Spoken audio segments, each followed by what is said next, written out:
Alors, bonsoir à toutes et tous. Bienvenue pour cette table ronde qui réunit donc Angela Barth et Philippe Ertig.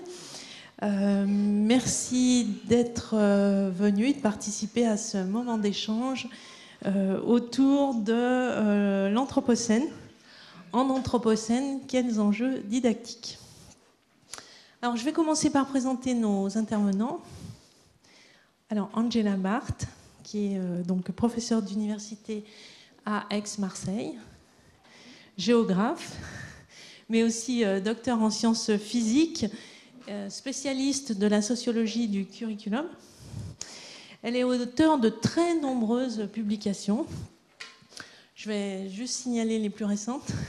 Elle vient de coordonner un dossier consacré à l'éducation aux politiques à l'égard des questions environnementales. Elle a également contribué avec Lucie Sauvé et Frédéric Torterin. Voilà. Elle a également contribué récemment à un numéro d'éducation permanente dédié au terrain, et en particulier aller sur le terrain en tant que géographe, et plus particulièrement sa réflexion porte sur les apports du terrain du géographe aux sciences de l'éducation. Je veux signaler aussi un article majeur, en particulier pour les géographes, à propos d'une recherche en prospective de la géographie, et qui s'appuie sur une recherche menée auprès d'un grand nombre d'adolescents de l'Académie de Marseille, que je conseille vivement. Donc c'est une experte de plusieurs domaines, et en particulier elle est experte à l'égard des éducations A et également de l'éducation au développement durable. Il y a différentes approches dans tout ce qu'elle publie, mais bien sûr il y a les curricula, mais aussi l'enseignement, la formation des enseignants et l'engagement des jeunes. Notre deuxième intervenant, alors, qui est le local de l'État, on va dire, donc professeur ordinaire à la Haute École pédagogique depuis plusieurs années, professeur de didactique en géographie, géographe, didacticien de la géographie, membre également actif du laboratoire de recherche internationale sur l'éducation en vue d'un développement durable. Et puis également, on signalera qu'il est auteur de plusieurs publications, comme Angela, spécialiste de la complexité et puis du développement durable. Je vais signaler deux récentes publications, parce que c'est pareil, je ne vais pas toutes les signaler. Mais pour les plus récentes, il y a un article dans GeoAgenda à propos de l'enseignement du changement climatique, et puis un article dans l'Info Géo, l'information géographique, l'ancien nom, sur la pensée complexe.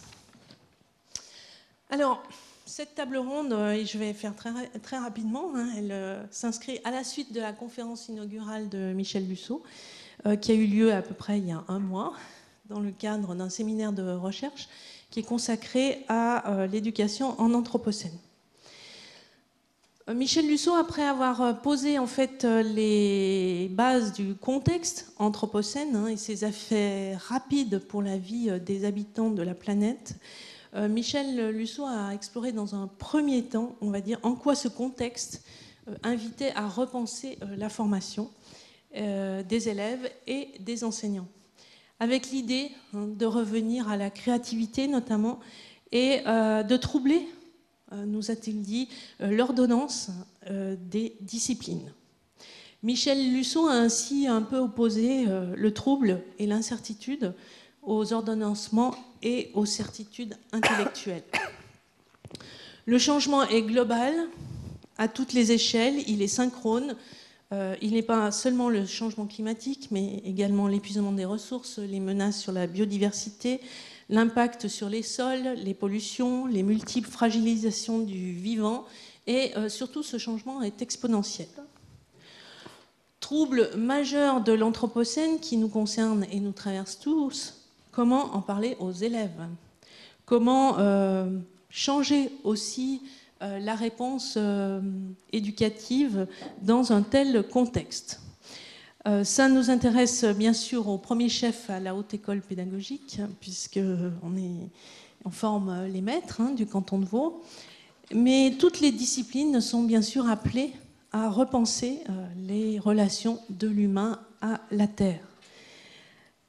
Il faut sans doute ouvrir à la réfutation, au questionnement, à l'éthique, à la politique, revoir les curricula. Bref, c'est un chantier très vaste qui s'ouvre en fait dans ce nouveau contexte. Alors, il semble important, du coup, après cette conférence inaugurale qui posait vraiment le cadre général, de zoomer plus particulièrement sur la problématique de l'enseignement des enseignants que vous êtes ici et donc poser cette question des enjeux didactiques. Une question fort complexe et je me réjouis donc d'entendre la réponse d'Angela et de Philippe. Mais auparavant, je laisse la parole à Julien. Alors, bonsoir, je vais vous donner le menu des festivités. Donc, tout d'abord, nous aurons donc une présentation de Angela Barth, puis de Philippe Herting, et ensuite une discussion autour de 4 axes. Le premier axe, les enjeux liés à l'éducation en anthropocène. On va s'interroger sur les délimitations, les contours de cette éducation en anthropocène. Et en lien avec cette thématique-là, eh bien, quelles évolutions curriculaires seraient à envisager ? Et toujours dans la même perspective, en ce qui concerne la formation des enseignants, quelles seraient les modalités et les pistes d'action à privilégier pour prendre en considération cette éducation en anthropocène. Et enfin, on s'interrogera sur les dispositifs, les concepts, les outils qui seraient les plus à même de favoriser cette éducation en anthropocène. Donc voilà, sans plus attendre, je passe la parole à Angela Barth, notre première intervenante. Merci beaucoup donc, pour votre accueil et puis plus particulièrement aux 2 organisateurs qui se décarcassent depuis un moment, je crois, sur cette question, puisque nous avons échangé beaucoup de mails. Merci aussi à Philippe de ton accueil et puis du côté un petit peu dynamique que cette situation offre. Et donc, j'ai la joie de pouvoir m'exprimer devant vous sur la question de l'anthropocène, quels enjeux didactiques et curriculaires, vous l'avez compris.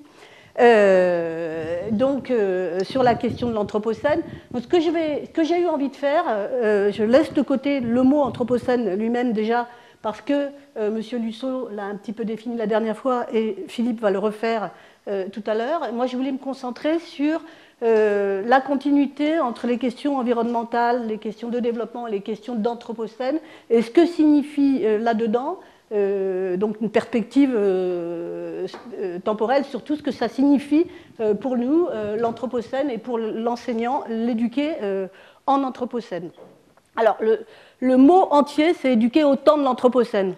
Enfin, c'est comme ça qu'on l'utilise en ce moment, mais on fait de plus en plus de raccourcis avec éduquer en anthropocène. Quelquefois, on glisse sur quelque chose d'inexact qui est éduquer à l'anthropocène. C'est totalement inexact, mais voilà. Je sais que je vais glisser un peu, donc je vous le dis au départ, comme ça, au moins, c'est calé. Ah oui, pardon. Voilà. Donc, la première chose qui me paraît importante à faire, là, c'est quand même de replacer, de repositionner ces fameuses éducations à l'anthropocène, finalement, dans leur contexte plus vaste. Donc, le contexte plus vaste, alors nous, on a beaucoup défini la question des éducations A, donc je vais repasser par là, parce que ça nous donne un petit peu d'intelligibilité par rapport à ce que c'est que cet éduqué au temps de l'anthropocène. Donc, la première chose, c'est que le premier contexte, c'est évidemment le contexte sociétal. Et je pense qu'il ne faut pas oublier qu'on est dans un contexte de mondialisation, on est dans un contexte d'internationalisation des questions éducatives, on est dans un contexte de prescription politique internationale, notamment de prise en charge des questions d'actualité de l'éducation par les organismes internationaux. Alors, évidemment, on a par exemple l'OMS qui prend la question de l'éducation à la santé en charge. On a évidemment les questions environnementales, de développement durable qui sont prises en charge également par l'ONU, tout simplement, l'UNESCO, et puis la citoyenneté, etc., etc., etc., ça se décline. Et donc, ce qu'on constate là-dedans, c'est que finalement, on a eu une période de didactisation très forte des disciplines, avec une montée en puissance des savoirs, qui venait avec l'idée qu'il y avait une forme de transmission, d'égalité, à avoir de transmission de savoir. Et ça a duré tout le temps de la démocratisation de l'enseignement, en tout cas dans la temporalité française. Et puis, ce à quoi on assiste depuis les années 90 en particulier, c'est finalement un retour affirmé des fonctions sociopolitiques de l'école. Donc ça, c'est le contexte sociétal global. Alors, par quoi ça se manifeste? Eh bien, ça se manifeste par une prise en charge des questions d'actualité par l'éducation. Et vous voyez, là, il y a une espèce de grande flèche. Et cette grande flèche, elle nous montre qu'il y a cette prise en charge qui a donc une histoire. Donc les premières éducations qu'on a, eh bien, c'est les éducations physiques et sportives destinées à préparer les jeunes hommes à la guerre, entre autres, éventuellement préparer physiquement. Donc c'est bien une éducation en ce sens. Les éducations civiques, les éducations ménagères, je ne vous explique pas pour qui c'est et pourquoi faire, mais bon, voici la première genèse des éducations A. Et puis, petit à petit, eh bien, vers les années 70, on commence à avoir une contestation de la société urbaine, et puis des gens qui s'intéressent, le retour à la nature, qui s'intéressent à l'environnement. Et donc, qu'est-ce qui va avec ça? Eh bien, les premières éducations environnementales et les premières éducations relatives à l'environnement. On continue un petit peu l'histoire. Dans les années 90, chute du mur de Berlin, montée en charge du libéralisme, montée en charge des fonctions sociopolitiques de l'école, et donc on voit apparaître tout un tas d'éducations qui fleurissent dans tous les sens. Alors parmi elles, j'en ai mis une liste, éducation à la santé, éducation à la citoyenneté, éducation au développement durable, médias et information, solidarité internationale, paix, territoire, biodiversité, patrimoine, etc., etc., etc. Passe un petit peu de temps, et puis finalement, de nos jours, on va dire, pour l'instant c'est pas très bien défini, mais il y en a deux nouvelles qui apparaissent.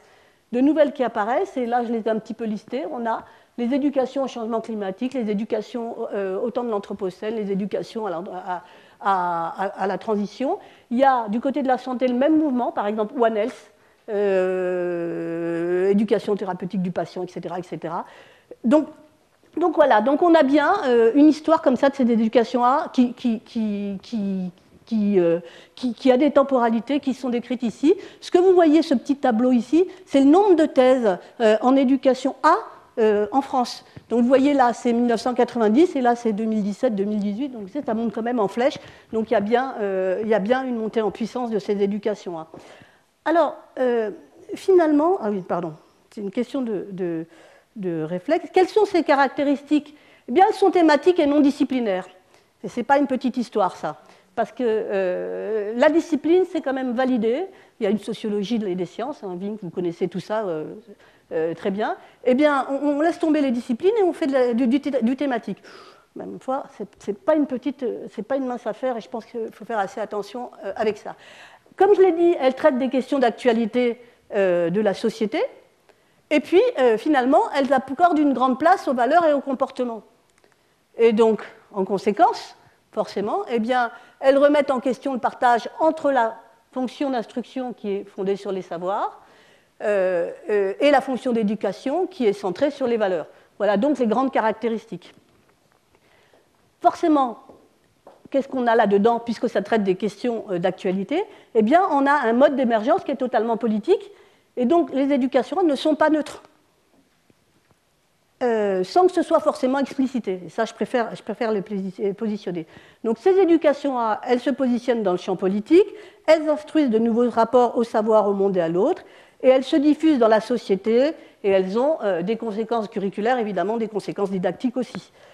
Donc je donne un exemple juste pour illustrer sur l'exemple le plus connu qui est l'éducation au développement durable sur lequel un certain nombre d'entre nous travaillons. Vous avez d'abord tout à fait en haut le cadrage de la sphère politique internationale, ici l'ONU. Donc nous, dans le développement durable, on a eu les décennies 2004-2014 de l'éducation au développement durable et puis les fameux objectifs, 17 objectifs agenda 2015-2030, pareil, les objectifs du développement durable, donc c'est cette double dimension. Et qu'est-ce qui se passe une fois qu'on a ce cadre-là? Eh bien, dans ce cadre-là, il va y avoir une diffusion dans la société civile et dans l'enseignement, une diffusion dans les sphères locales, c'est-à-dire les collectivités, les entreprises, et puis tout ça, ça va induire finalement, ah oui, il y a un truc là pour, voilà, de nouveaux liens entre l'éducation et les territoires. Donc, comment est-ce que ça se diffuse dans l'enseignement formel, finalement, de là jusqu'à là? Eh bien, par les stratégies européennes de développement durable et les stratégies nationales de développement durable, qui induisent une conséquence sur les programmes nationaux. Ça se diffuse également dans les sphères locales via les collectivités territoriales et un certain nombre de dispositifs comme les agendas 21, 30, les projets de territoire apprenant, enfin tout ce qui s'ensuit. Et puis ça se diffuse dans la société civile via les entreprises par des subventions aux associations, les ONG et puis la responsabilité sociétale des entreprises. Donc voilà, vous voyez que vous avez un chaînon qui fait qu'on va dans la sphère éducative, il va y avoir déjà des nouveaux liens qui vont se tisser entre éducation et territoire, et puis une sorte de systémique qui se passe entre les parties éducatives et puis ce qui se passe dans la société. Donc, j'arrive... Ah oui, excusez-moi, hein, c'est une question de réflexe, hein, je n'ai jamais ça dans les mains, donc bon, il va falloir que je m'y fasse. Donc, on arrive à notre sujet qui est à dire la question de l'anthropocène. C'est que, la première chose dont il faut vraiment pas oublier ça, c'est que les courants éducatifs, quels qu'ils soient, ils suivent toujours les enjeux de l'actualité. Vous pouvez les prendre dans tous les sens, c'est toujours comme ça. Et donc, là, si on reprend les différents courants, donc 70, 90, 2010, 2020, donc ce qu'on a eu tout à l'heure, eh bien, on a effectivement au départ une éducation relative à l'environnement, qui se transforme en éducation au développement durable et qui se transforme à ce qu'on peut appeler maintenant une éducation au temps de l'anthropocène. Vous voyez, je me suis déjà trompée. Il va falloir que je le change. Donc, il y a bien une évolution entre ces trois éléments-là qui suivent une temporalité, qui suivent elles aussi les grandes dates du développement durable, enfin les grandes dates des traités internationaux et des actualités. Hein, le traité de Stockholm de 72, c'est bien une conférence sur l'environnement, alors que là, Rio, Johannesburg, ça devient développement durable, et là, on commence à aller dans la responsabilité des sociales des entreprises, dans l'économie verte, etc., etc. Donc, en fait, on voit bien qu'il y a cette évolution avec une prise de conscience progressive d'un environnement fini, donc éducation relative à l'environnement, une prise en compte de l'impact anthropique par le politique, on commence à être dans l'éducation au développement durable, la problématisation des enjeux locaux sous forme d'énoncés environnementaux globaux, on avance, on parle de la décennie de 2004-2014 aux ODD 2015-2030, et puis, moi, ce que j'attribue ça à cette éducation à l'anthropocène, c'est donc une remobilisation populaire autour des urgences climatiques et de l'anthropocène. Alors, bien sûr, tous ces mouvements-là, pourquoi est-ce qu'on les a mis en trois blocs? C'est parce qu'ils ne sont pas du tout équivalents, en réalité. Parce qu'ils ne viennent pas du même endroit, et ils n'ont pas les mêmes origines. Les questions d'éducation relative à l'environnement, elles viennent des sphères militantes, au départ hein, bien sûr. Elles viennent des sphères militantes et elles ont une visée éducative qui est essentiellement émancipatrice dans la tête de ceux qui les font. Hein. Au départ, on a beaucoup de petites associations qui viennent pour éduquer à l'environnement avec une idée de se sortir d'un certain nombre de l'ordre établi en quelque sorte. Et puis finalement, on a une première phase de développement durable qui est une visée comportementaliste. Comment est-ce qu'on trie mieux les déchets? Comment est-ce qu'on covoiture mieux? Comment est-ce qu'on... voilà, plutôt avec cette visée-là comportementale. Hein, voilà. Et puis finalement, les ODD 2015-2030, on change un petit peu de paradigme. On est plus dans une visée éducative développementaliste. Et là, sur l'anthropocène, on revient à des visées de citoyenneté politique dans la mesure où l'anthropocène correspond aussi à la période de remobilisation populaire autour des urgences climatiques notamment. Voilà un petit peu le positionnement de ces éducations. J'ai un truc super génial. Voilà. Donc, vous voyez qu'il y a un certain nombre de courants sur les questions environnementales et de développement en éducation. Donc, je ne vais pas les détailler ici parce que ce n'est pas l'objet, mais on retrouve ici les trois grands ensembles qu'on a vus. On a les courants de l'éducation relative à l'environnement, en gros, qui sont au nombre de 4. Je ne les détaille pas parce que ce n'est pas notre sujet. Vous avez les courants de l'éducation au développement durable, alors les comportementalistes normatifs, et puis les systémiques et les critiques, hein, qui sont des courants un petit peu différents, qui correspondent aussi à des périodes différentes. Et puis les courants de l'éducation à l'anthropocène, qui sont, on va dire, encore en construction, donc ce n'est pas des savoirs stabilisés, et donc c'est à nous de jouer là, de savoir un petit peu comment on va les stabiliser. Mais en tout cas, ils partent sur des méta-récits réflexifs. Il y en a plusieurs en ce moment, des méta-récits réflexifs. L'anthropocène en est un, mais il y en a d'autres. Il y a aussi, par exemple, la transition, il y a aussi les urgences climatiques, voire le réchauffement climatique, l'économie verte, et le buen vivir, enfin, il y en a un certain nombre. Hein. Voilà. Donc nous, on est là. Ah oui, pardon, je vais y arriver avant la fin. Donc, ce qui me paraît important, c'est quand on regarde tous ces courants avec un petit peu de recul, eh bien, on voit que finalement, les savoirs se construisent de tous les côtés, et par plusieurs canaux en quelque sorte. Il y a ce qui est produit par les chercheurs, les sphères productrices de savoir savant, c'est-à-dire tous ceux qui font de la recherche prise au sens large, hein, ce n'est pas forcément que la recherche académique, c'est bien plus large que ça. Il y a ce qui est produit par ce que produit l'institution. L'institution aussi, elle a une légitimité, donc elle produit elle-même ses savoirs. Et puis il y a finalement ce que produit la sphère militante, citoyenne et expérientielle. Et évidemment, après tout ça se mélange. Mais les différents courants dont il est question dans les éducations environnementales et de développement, ils ont plutôt cette origine-là, ou plutôt cette origine-là, et plutôt cette origine-là. Et selon l'origine qu'ils ont, eh bien, ils ne se positionnent pas de la même manière pour les enseignants d'une part, et ils ne se positionnent pas de la même manière par rapport aux enjeux qu'ils portent. Et c'est ça qui est très, très intéressant. Donc, comme on le voit ici, par exemple, tout ce qui est naturaliste, c'est plutôt côté citoyenne et expérientielle. Tout ce qui est comportementaliste, ou même les mises en récit, interprétation, ça, c'est les courants de l'éducation à l'environnement qui sont liés aux aires protégées. Vous savez, on met en récit un territoire. Donc, ça vient plutôt des sphères institutionnelles et politiques. Et puis, par exemple, l'éducation au temps de l'Anthropocène, eh bien, ça, c'est une émanation au départ pure et simple des sphères savantes. Donc, forcément, quand on arrive là, voilà, j'y arrive. Quand on arrive là, eh bien, on peut se poser la question sur la suite. On a un changement de paradigme là. On a quelque chose qui change en ce moment, très nettement. Notamment sous la poussée des mouvements climat et des implications citoyennes. Alors, vous avez vu qu'on avait 3 sphères militantes, institutionnelles et productrices de savoir savant. Et donc, la question qu'on se pose là, c'est finalement où se situent les nouveaux courants. Et le climat, l'urgence, le réchauffement, l'anthropocène, la transition, l'économie verte, le bien vivre, etc. Où ça se situe et quel enjeu ça porte. Et à partir du moment où on se pose cette question-là, eh bien, on peut se poser la question de quelles sont les incidences curriculaires et quelles sont les incidences didactiques que ça porte pour les enseignants. Alors, où est-ce que vous mettez l'anthropocène, effectivement, un petit peu par là, ou vous mettez la transition? D'où ça vient, l'idée de transition? C'est les militants c'est les savants ou c'est l'institution? Ouais, hein, c'est l'institution. Hein. Tous les agendas pour la transition, par exemple de l'ADEME en France, je devais avoir l'équivalent. Tous les scénarios prospectifs d'EDF ou de son nouveau nom énergétique, ils viennent de là.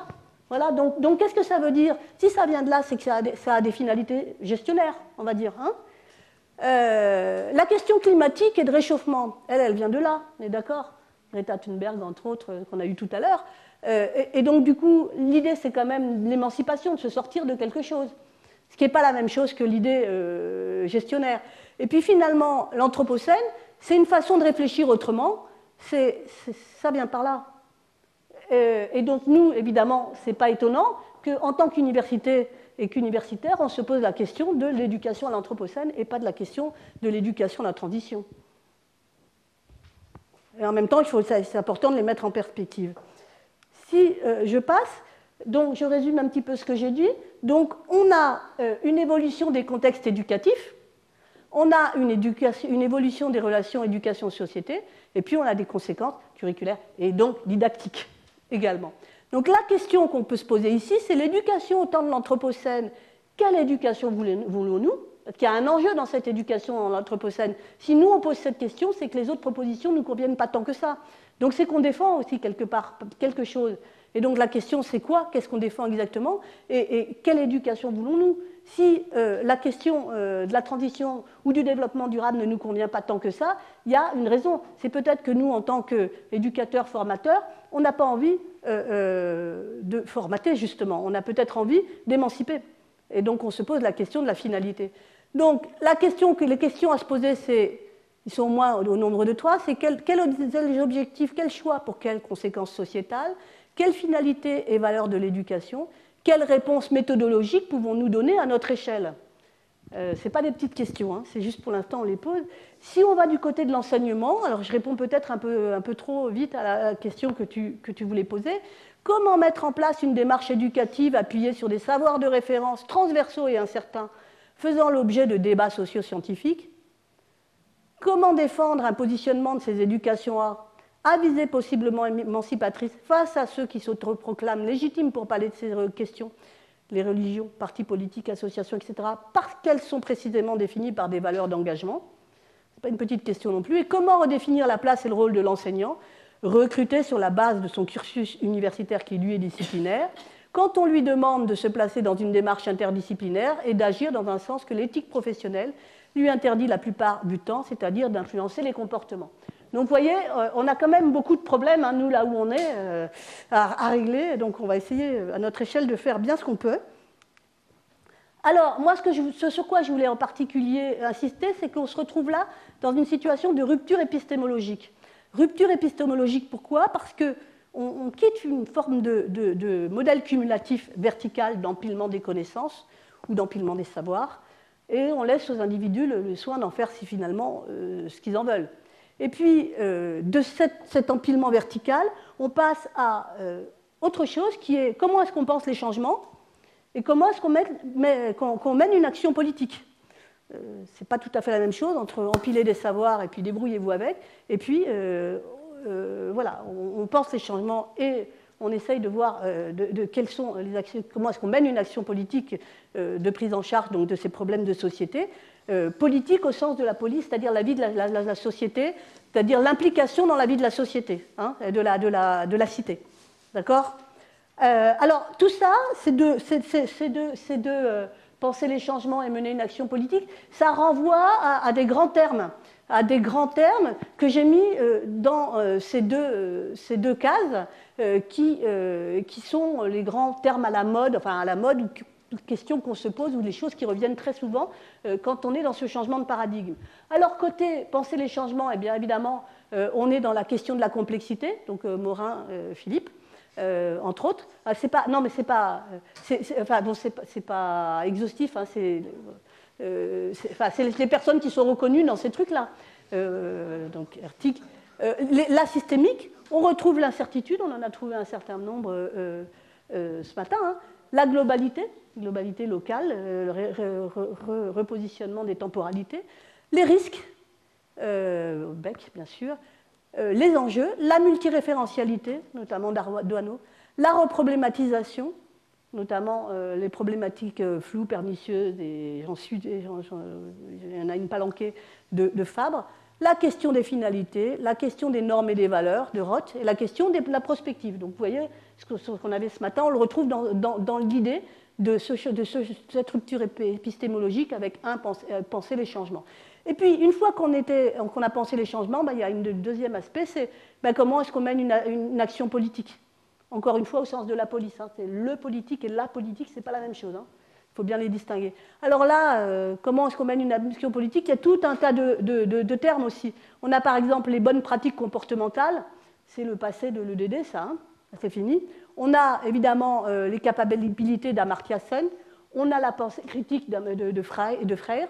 On a l'engagement de Lange, l'émancipation d'Albero, les rapports au monde de Charlot, l'empowerment, l'agentivité, l'éducation politique, la citoyenneté politique, la soumission librement consentie, etc., etc. Donc il y a beaucoup de termes qui viennent se percuter là.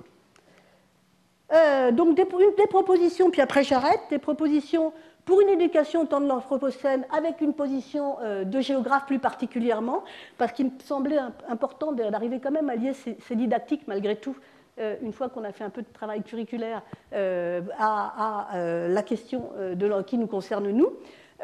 C'est que je pense que les méthodes, en géographie, il y a des méthodes spécifiques. Dans les méthodes spécifiques, eh bien, le chercheur rapporte ce qui s'observe en chaque lieu. C'est la base de tout travail géographique. Et moi, il me semble que ce genre de choses mérite d'être remobilisé et d'être contribution disciplinaire à cette question de l'éducation à l'Anthropocène. Recontextualise pour transformer l'observable local en une systémique d'ensemble. Hein, le local, on va comparer, on va rapporter le local au global, etc. On remonte dans le passé pour proposer une prospective, là aussi, c'est typique des géographes. Et puis on parcourt les catégories socio-spatiales pour les caractériser, les mettre en relation. Donc là-dedans, il y a un deuxième point qui me paraît important aussi et spécifique des géographes, c'est que on peut territorialiser les épistémologies éducatives pour les objectiver, pour les rendre un petit peu concrètes. Finalement, ça ouvre quoi? Ça ouvre la possibilité de comprendre les phénomènes d'éducation dans des perspectives qui sont complexes, systémiques, historicisées, comparatives, robustes, c'est-à-dire dans des perspectives géographiques en quelque sorte, ou historiques et géographiques. Et mobiliser, troisième point, et ça c'est très important dans la question de l'Anthropocène, la prospective, et notamment la prospective territoriale.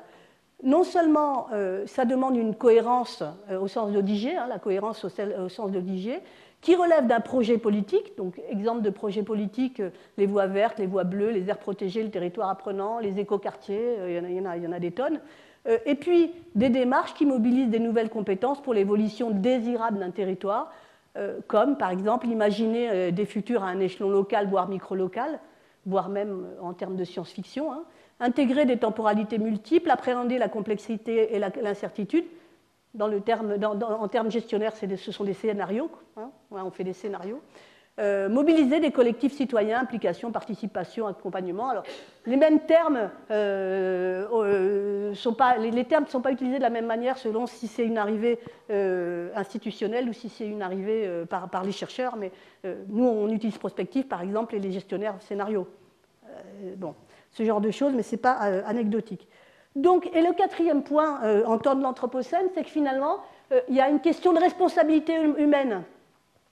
Donc, on va remobiliser les épistémologies de l'éducation pour réévaluer les finalités. Alors, vous connaissez bien entendu ce graphe assez célèbre maintenant qui nous arrive de Lange sur le fait qu'on peut avoir des finalités différentes sur les éducations.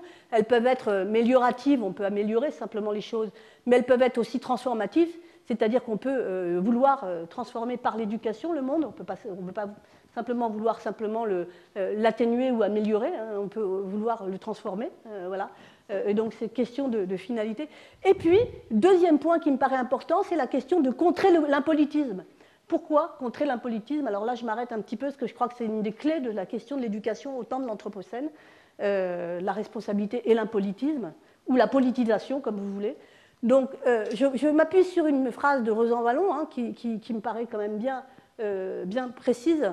C'est que le problème contemporain n'est pas celui de la passivité, mais de l'impolitisme, c'est-à-dire le défaut d'appréhension globale des problèmes liés à l'organisation d'un monde commun.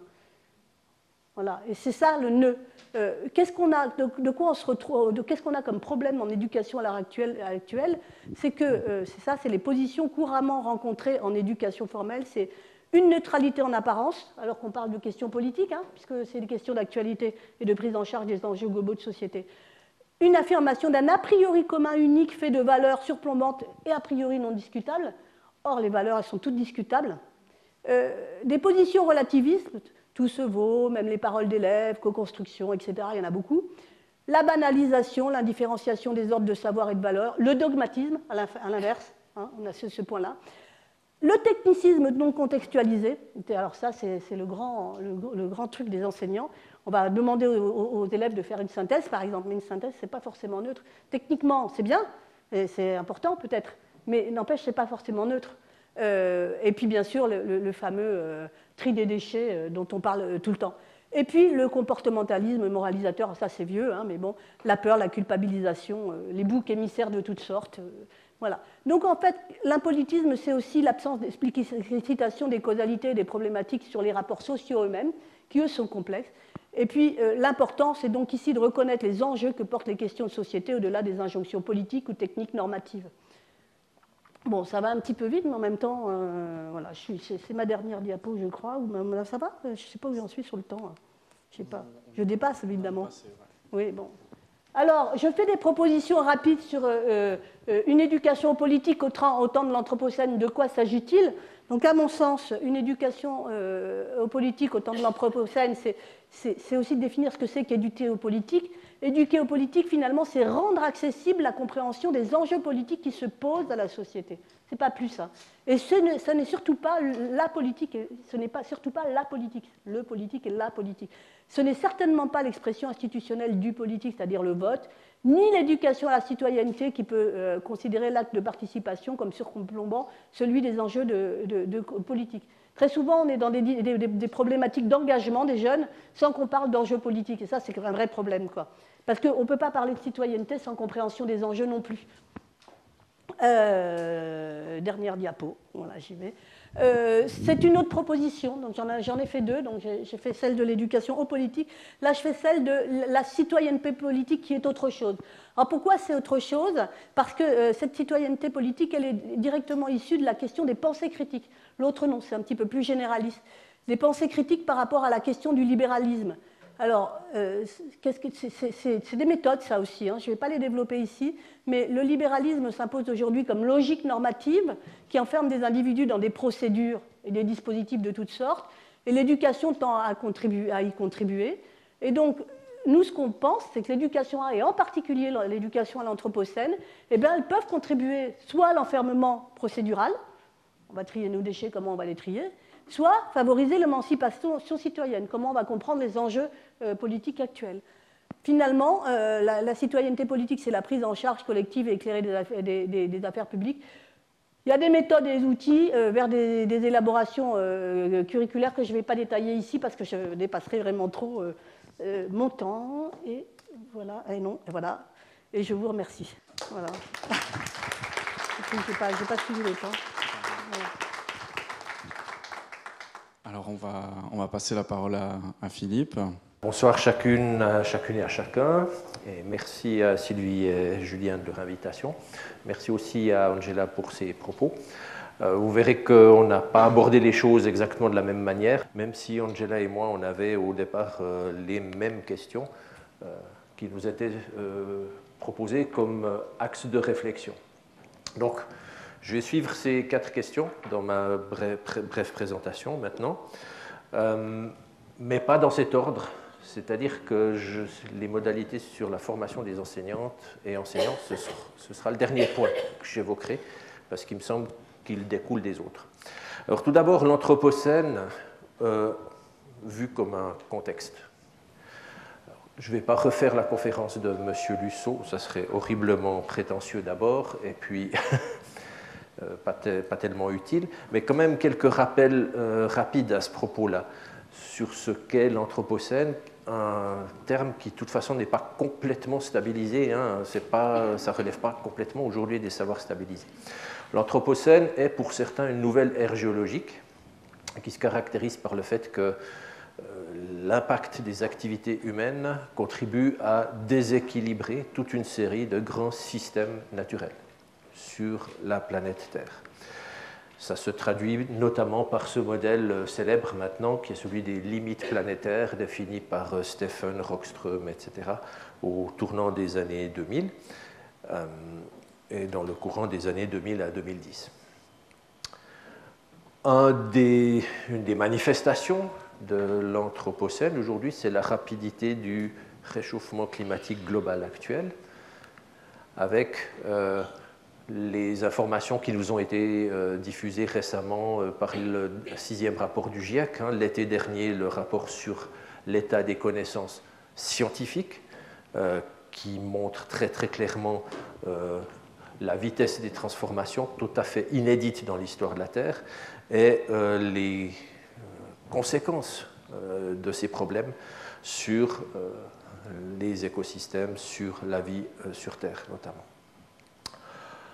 Une autre composante, et qui est particulièrement importante dans une perspective éducative, mais une autre composante de ce contexte actuel, qui n'est peut-être pas forcément propre au mot anthropocène, mais qui pour moi est quand même passablement lié, c'est ce phénomène d'éco-anxiété qui se développe beaucoup chez les jeunes, et les moins jeunes d'ailleurs, qui est doublé souvent maintenant aussi de ce que je me permets d'appeler la socio-anxiété, c'est-à-dire le souci par rapport à la place qu'on va pouvoir occuper dans la société, et qui se traduit par des sentiments qui peuvent être ceux de la culpabilisation, l'identification à des acteurs particuliers, etc.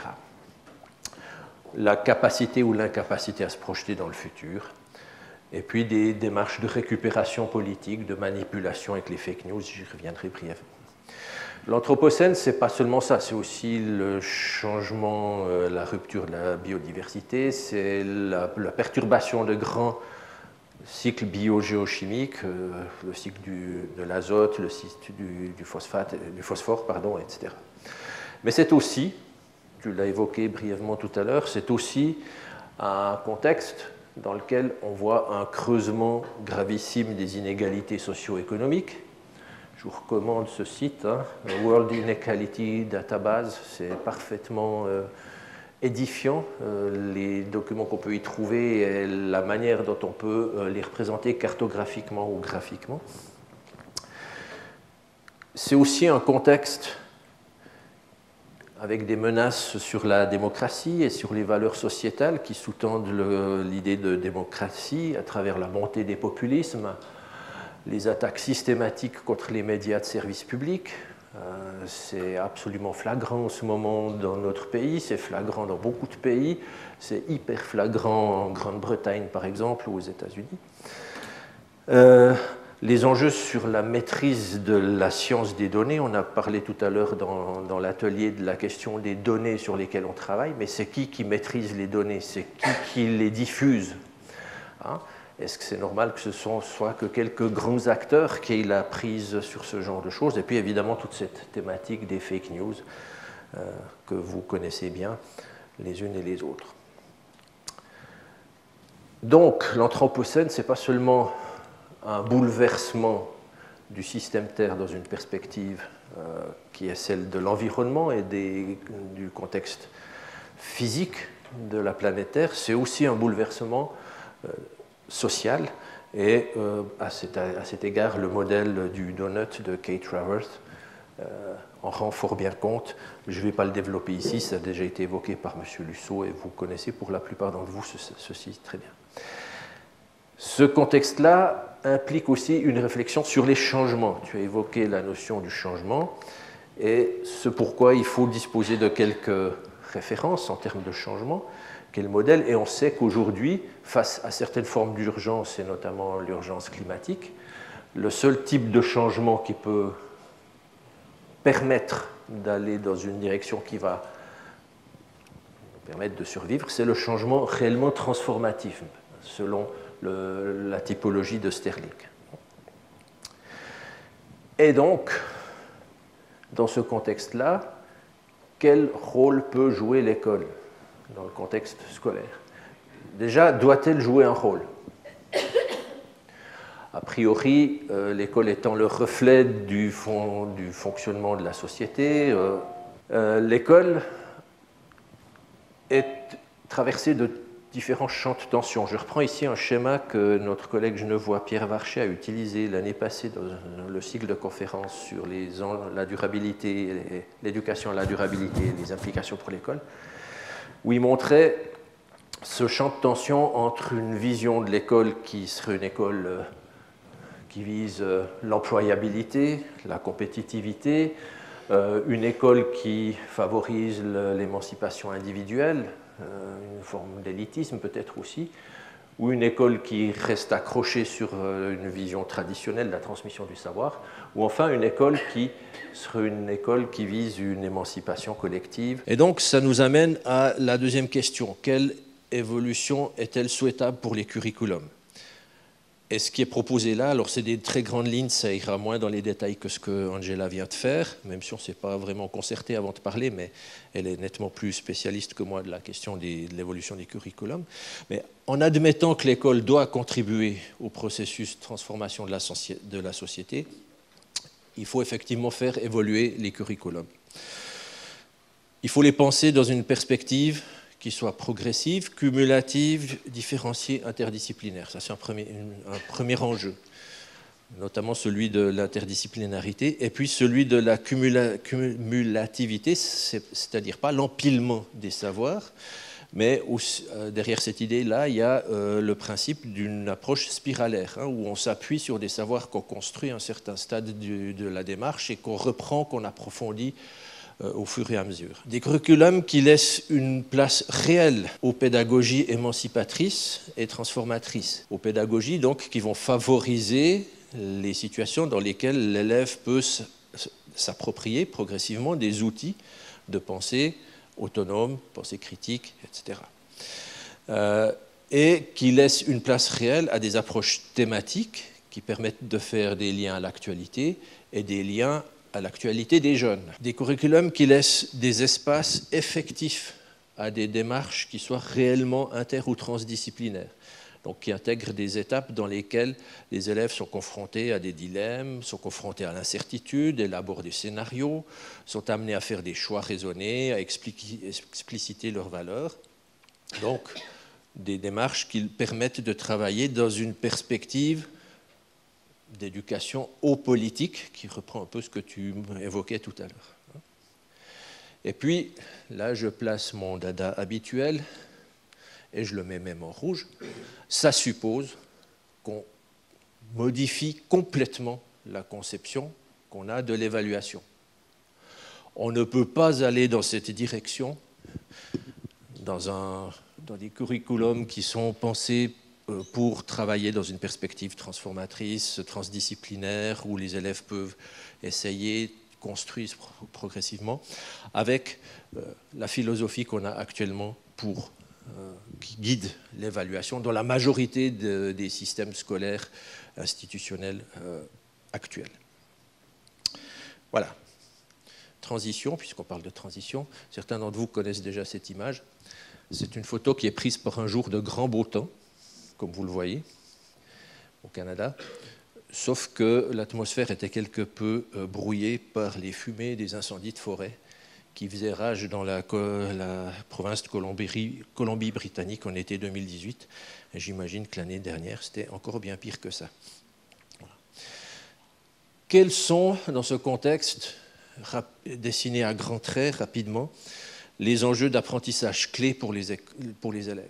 Alors, ce n'est pas vraiment révolutionnaire ce que je vais mettre là, c'est quelque chose qui est déjà bien documenté par des recherches, par de nombreuses publications, mais c'est quand même des enjeux clés auxquels on doit, je pense, réfléchir en tant qu'enseignante, enseignant, formatrice et formateur d'enseignantes et d'enseignants. Si on veut appréhender des phénomènes liés à l'anthropocène, là je recycle une dia que j'utilise quand je parle du travail sur les changements climatiques, mais en fait, sans mettre un signe d'égalité entre changement climatique et anthropocène, on est vraiment dans des mêmes enjeux. On doit être capable de comprendre des phénomènes, des processus multifactoriels, donc qui impliquent de nombreux facteurs, des acteurs, une pluralité d'acteurs, des phénomènes et des processus qui se développent à plusieurs échelles, qui relèvent à la fois des sciences de la nature et des sciences sociales et humaines, qui impliquent des boucles de rétroaction, et donc qui nécessitent une approche systémique et la mobilisation du paradigme de la complexité. Il faut donc, avec les élèves, les amener à être capables de dépasser, déconstruire un raisonnement spontané, omniprésent, qui est le raisonnement linéaire causal, souvent monocausal, ou le raisonnement binaire, et puis les amener progressivement à construire ce qu'on appelle la pensée critique, la pensée systémique, la pensée complexe.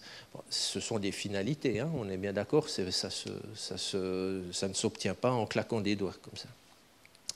Et il y a là derrière toute une série d'apprentissages qui posent des points, des problèmes délicats.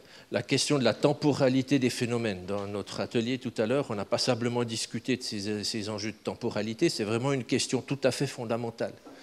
Pas seulement dans le cadre du changement climatique, hein, mais plus globalement même dans la perspective de l'Anthropocène, l'éducation au temps de l'Anthropocène, c'est absolument essentiel. La question des acteurs, il est essentiel de la thématiser systématiquement.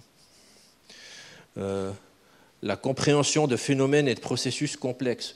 Là, il y a un exemple classique qui est celui de l'effet de serre quand on parle du changement climatique, qui est vraiment un processus extrêmement difficile à comprendre, hein, et qu'il est essentiel d'amener les élèves à pouvoir clarifier correctement.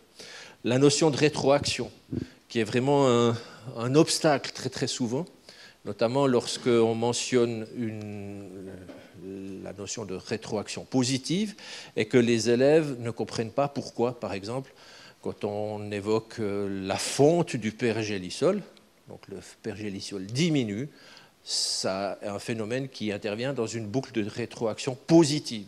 Ça dépasse l'entendement de beaucoup d'élèves, même d'adolescents, parfois même d'adultes.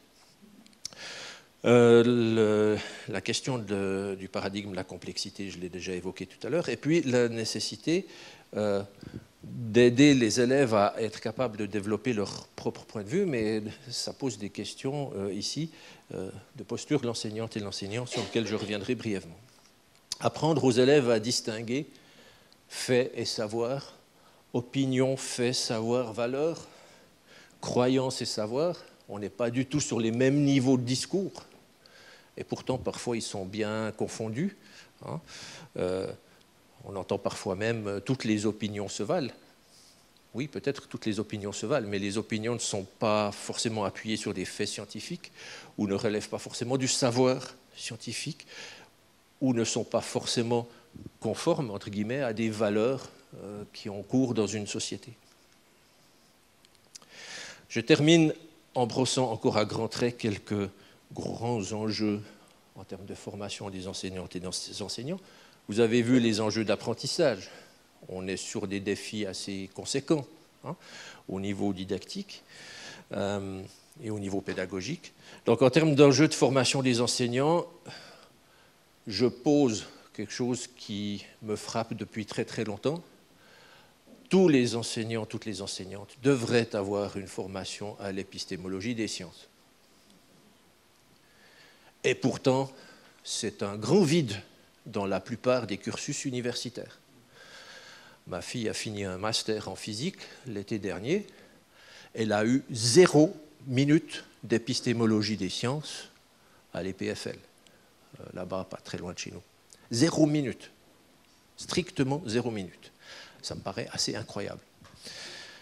Mais en fait, on constate que c'est le cas dans pas mal de cursus, hein, dans beaucoup de cursus. Et je pense que c'est vraiment un enjeu essentiel que les enseignantes et les enseignants soient au fait sur la nature de ce qu'est la science, et même plus largement que la science, de ce qu'est une discipline et une discipline scolaire. Et on pourrait même aller jusqu'à dire, et dans le prolongement de ce que tu évoquais tout à l'heure, Angela, que cette question de l'épistémologie des savoirs scientifiques, c'est aussi quelque chose qui doit être appréhendé avec les élèves. Évidemment, pas dans les termes où on va leur dire l'épistémologie des savoirs, mais enfin, comprendre que la science est une construction sociale, par exemple. Bon, former les enseignantes et les enseignants à l'approche systémique, aux approches de la complexité,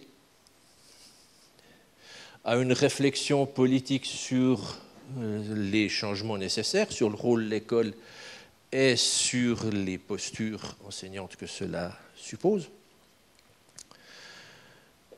les finalités, les modalités de l'évaluation, je l'ai évoqué tout à l'heure, et puis évidemment une formation en termes de dispositifs didactiques, de pédagogie, de prise en compte de la prospective, etc., avec une réflexion qui me paraît importante sur l'exemplification et la conceptualisation, dans les démarches liées à ces thématiques relatives à l'Anthropocène, le choix des exemples sur lesquels on travaille et la manière de passer de l'exemple local, l'observation dans le terrain dont tu parlais tout à l'heure, à une généralité plus systémique est une démarche qui est loin d'être évidente et qui n'est pas facile à maîtriser, même pour les enseignantes bien formées.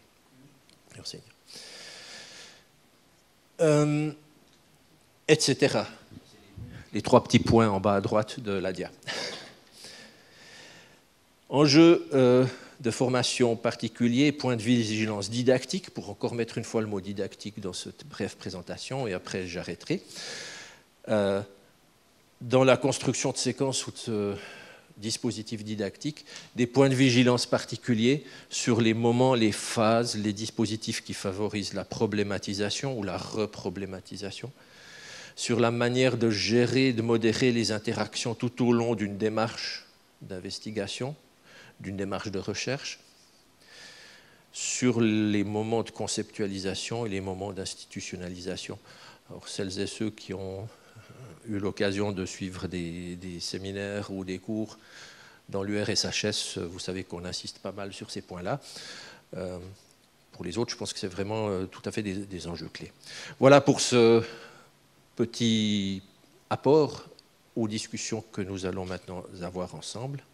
Je vous remercie de votre attention et puis on peut maintenant parler ensemble.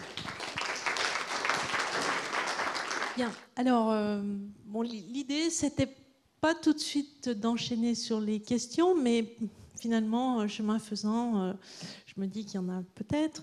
En tout état de cause, je remercie vivement des approches très complémentaires en fait, très didactiques, oui.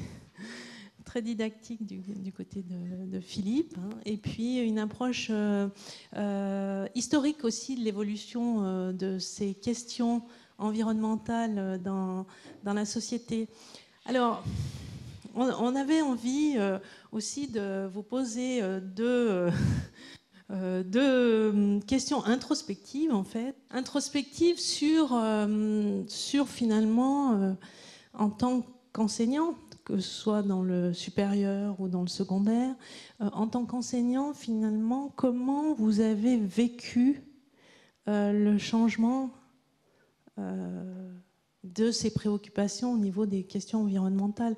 Est-ce que finalement, il y a une expérience à retirer aussi de comment on les traite comme enseignants, comment on les reçoit aussi? Il y a une immédiateté qui est peut-être pas réel en fait, hein. Aujourd'hui, on regarde ça justement avec un retour en arrière, mais au fond, ce cheminement, est-ce qu'il peut conduire à une réflexion supplémentaire? Donc ça, c'était la question que j'avais envie, enfin que nous avions envie, Julien et moi, de vous poser. Et ça ramène quand même à au rôle de la société dans tout ça. Finalement, quels objectifs la société se fixe-t-elle vis-à-vis de l'école? Tu as posé la question d'ailleurs, Angela. Vis-à-vis de l'école et avec cette rupture de paradigme, l'école comme un lieu de transmission des savoirs, d'abord dans une optique cumulative. Et je ferai part de mon expérience d'enseignante où aujourd'hui, je me dis, mais comment c'était possible que mes élèves m'écoutent des heures durant, alors que j'étais dans une logique justement de transmission des savoirs classiques, enfin ce qu'on attend de l'école. Et donc aujourd'hui, c'est vrai qu'on a beaucoup évolué. En tout cas, moi, ce regard en arrière que je jette, c'est de me dire, ben voilà, on peut plus, vis-à-vis de l'apprenant, le considérer comme une boîte dans laquelle on accumule des savoirs, des méthodes éventuellement, hein, des savoir-faire, mais voilà, hein, ça sert à quoi en fait? Et comment on redonne du sens, et notamment du sens sociétal?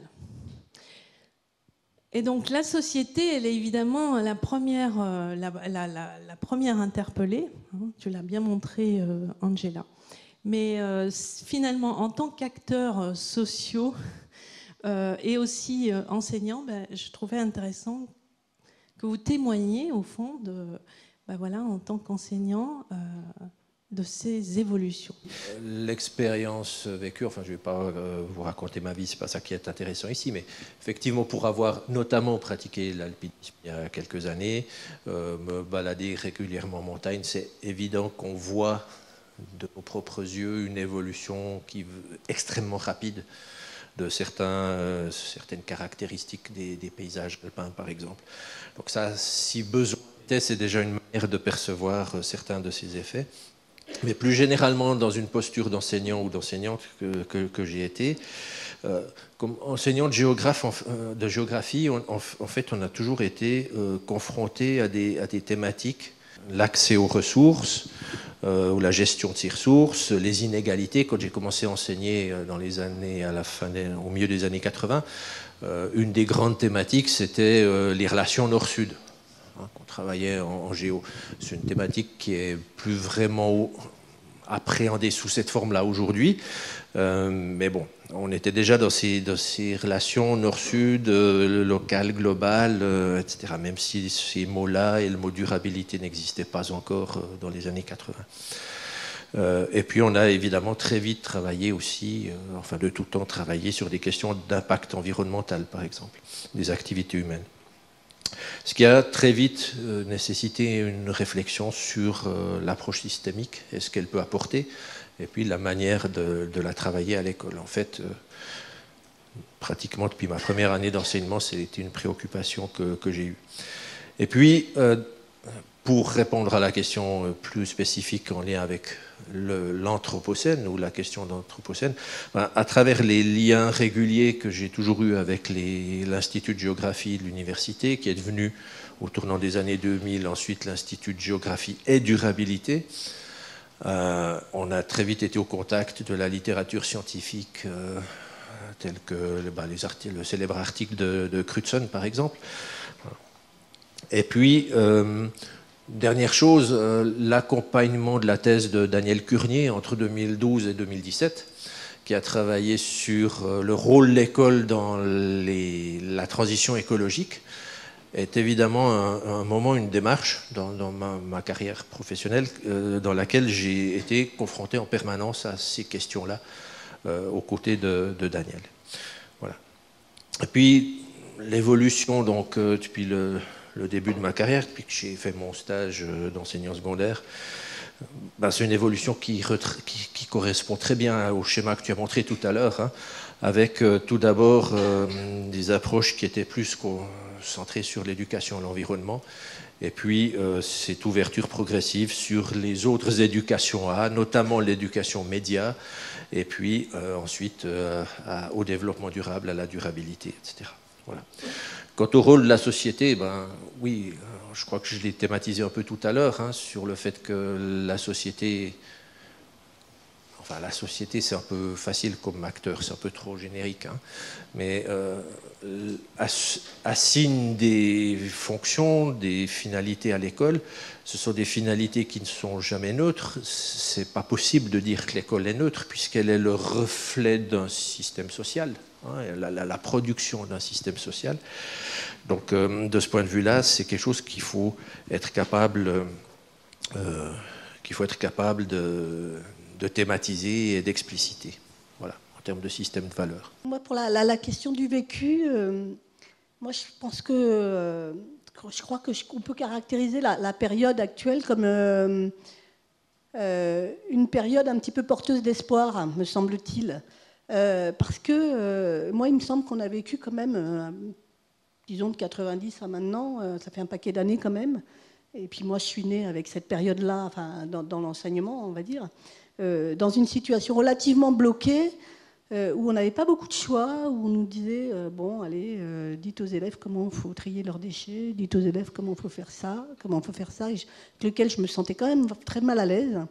Et finalement, ce changement de paradigme qui est en cours, là, évidemment, changement de paradigme, c'est instable, c'est incertain, il y a des crises. Dans les crises, on rigole pas beaucoup. Mais l'avantage, c'est que ça ouvre des possibles. Et moi, il me semble que c'est possible. Là, c'est une opportunité de faire autrement. C'est-à-dire que il y a 10 ans en arrière, à part faire des éco-délégués pour bien trier les déchets à la poubelle, on n'avait pas trop de possibilités. Maintenant, alors on avait beau, en tant que chercheur, râlant toujours comme d'habitude, les chercheurs ça râle, puisque ça a une fonction très critique.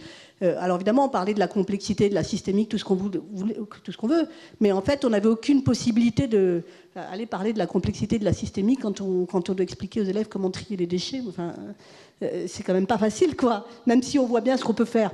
Bon, là, et moi, il me semble que cette période, elle change. Et l'Anthropocène, l'entrée dans l'Anthropocène, elle change vraiment les paradigmes. Et ça ouvre les possibles et les curricula possibles, les expérimentations possibles, réellement. Et du coup, finalement, moi, je trouve plus sens à mon boulot comme ça, à l'heure actuelle, parce que je me dis que, alors évidemment que l'école est dans une logique de reproduction sociale. C'est sa fonction quand même, hein, malgré tout.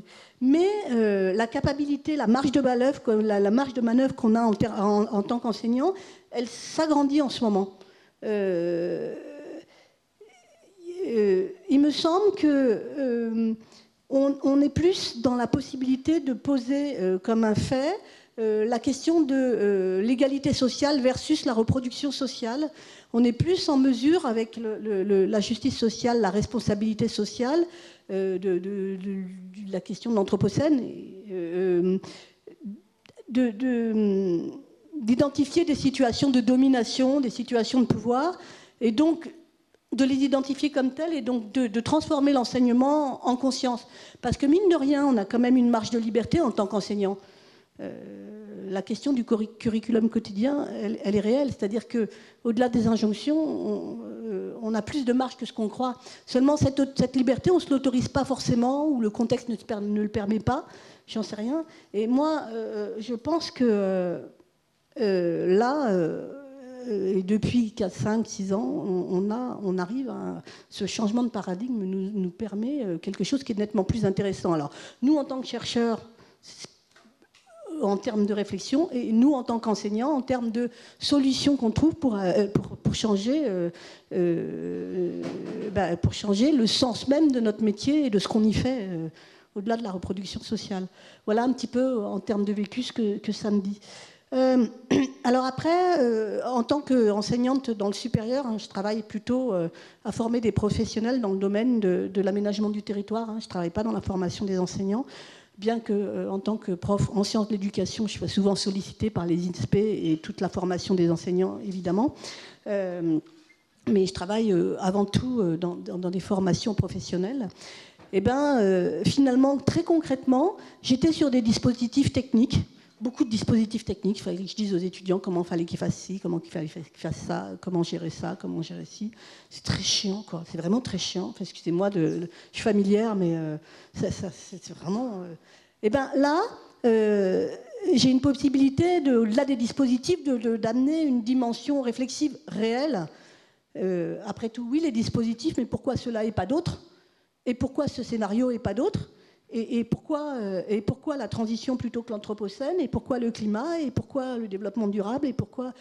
je peux vous dire que finalement, c'est beaucoup plus intéressant pour moi. Et au final, c'est nettement plus intéressant pour les étudiants parce qu'ils deviennent acteurs de leur propre réflexion dans le paysage que je leur offre. Comme aujourd'hui on a la chance d'imaginer d'avoir cette marge de manœuvre en tant que chercheur et enseignant, si on prend le sujet très épineux qui a été brièvement évoqué par Philippe, si on est dans un monde où tout est possible, quel type d'évaluation on pourrait... Quelle forme d'évaluation on pourrait mettre en place dans une éducation en Anthropocène, selon vous? Comme Angela l'a dit, comme vous le savez aussi, quand on travaille dans une perspective qui est celle liée au temps de l'Anthropocène, on est forcément confronté à l'incertitude. Et la construction de scénarios ou la réflexion prospective, appelons-la ça comme on veut, va forcément déboucher sur des propositions de solutions que les élèves peuvent apprendre à argumenter, à étayer, etc. Mais ces propositions ne seront pas forcément des propositions qu'on va pouvoir évaluer en termes de juste et faux. Donc ça signifie qu'il faut déjà passer dans une conception de l'évaluation, qui est une conception dans laquelle on va travailler avec les élèves à leur apprendre à construire une argumentation aussi robuste que possible, correctement structurée, et que la manière d'accompagner cela, c'est plus une démarche d'évaluation de type formatif, de régulation, qui va permettre à l'élève de progresser, qu'une évaluation qui sanctionne en disant c'est juste, c'est faux. Voilà. Mais ça signifie évidemment qu'on doit être conscient du fait que si on travaille dans cette direction-là, le type d'évaluation qu'on met en place, ça peut être des évaluations collectives, ce n'est pas forcément toujours lié à l'individu, ça peut être l'évaluation d'une production de groupe. Ça nécessite de définir des critères et des indicateurs, et que ces critères et ces indicateurs soient explicites pour les apprenants, non pas pour qu'ils fassent du bachotage pour juste remplir ce qui est attendu d'eux, mais qu'ils savent bien ce qui est attendu d'eux et qu'ils puissent travailler de manière à utiliser intelligemment l'espace de créativité qui est le leur. Après, je ne suis pas spécialiste de ce domaine-là, mais ça signifie qu'il faut avoir des outils pour pouvoir évaluer la créativité. Je trouve assez affreux de dire ça comme ça, évaluer la créativité. Comment est-ce qu'on évalue la créativité ? Comment est-ce qu'on estime la part d'apport nouveau qui peut être l'originalité d'un projet étudiant, etc. Donc c'est des principes un peu généraux, hein. Mais les premiers enjeux, c'est bien d'aller dans cette direction-là. Donc dans un travail autour de l'évaluation qui la conçoit comme une régulation des apprentissages, donc un appui au développement des apprentissages, par des effets de retour, de feedback à l'élève, et où on n'évalue pas forcément que le produit final, mais tout le processus de travail aussi. Voilà. Autant dire que c'est un autre métier pour l'enseignante et l'enseignant, hein, et que c'est aussi quelque chose qui, enfin des démarches, un mode de travail, que certains d'entre nous appliquons déjà, hein, quand on travaille dans une démarche de projet, etc., et qu'on donne des retours aux élèves, on sait que c'est quelque chose qui prend beaucoup de temps si on veut le faire bien. Et donc, quelque part, penser cela, ça signifie aussi qu'il faut repenser la forme scolaire. Mais là, on est en train d'ouvrir une grosse boîte, hein, une très grosse boîte de Pandore. Mais si on veut vraiment que l'école puisse jouer son rôle dans une perspective transformative, à mon avis, on ne peut pas faire l'économie de cette réflexion sur les modalités et les finalités de l'évaluation. Après, j'entends volontiers des contradictions venant soit d'Angela, soit de la salle. Le principe de la table ronde, c'est aussi qu'on ait un dialogue avec le public. Oui. Oui, c'est vrai. Elle n'est pas très ronde, cette table. Hein. Je n'avais pas réalisé ça. Oui, alors, la question, elle est très vaste, en fait. Hein. Elle est très vaste, et en fait, et il faut dire que il s'ouvre un vrai chantier, un vrai nouveau chantier en ce moment dans plusieurs universités sur cette thématique-là de l'évaluation des éducations, hein, et qui est très récent parce que, en fait, on a changé de paradigme, justement, de l'éducation avec cette fameuse éducation à l'anthropocène. Pourquoi on a changé de paradigme ? Parce que quand il s'agissait de changement de comportement, par exemple trier les déchets, on ne voulait surtout pas évaluer le nombre de déchets jetés dans la bonne poubelle. Ça n'aurait pas eu beaucoup de sens. Donc on a on a mis de côté cette question de l'évaluation. Et c'est bien parce que, alors évidemment, les psychosociologues l'ont fait, hein, aussi des mesures de changement de comportement. Mais c'est bien parce qu'on change de paradigme en ce moment sur ces fameuses éducations qu'on se pose maintenant réellement la question de l'évaluation. Évidemment, je ne vais pas prétendre y répondre en 3 minutes, là, alors qu'il y a un chantier qui s'ouvre, à mon avis, pour les 10 ans à venir dans la recherche. Mais je voudrais quand même poser 2 choses. C'est qu'il y a urgence, à mon avis, de poser ce qu'on appelle des balises curriculaires non linéaires qui sont appuyées sur des étayages scientifiques qui sont précis. Alors, des épistémologies qui sont précises.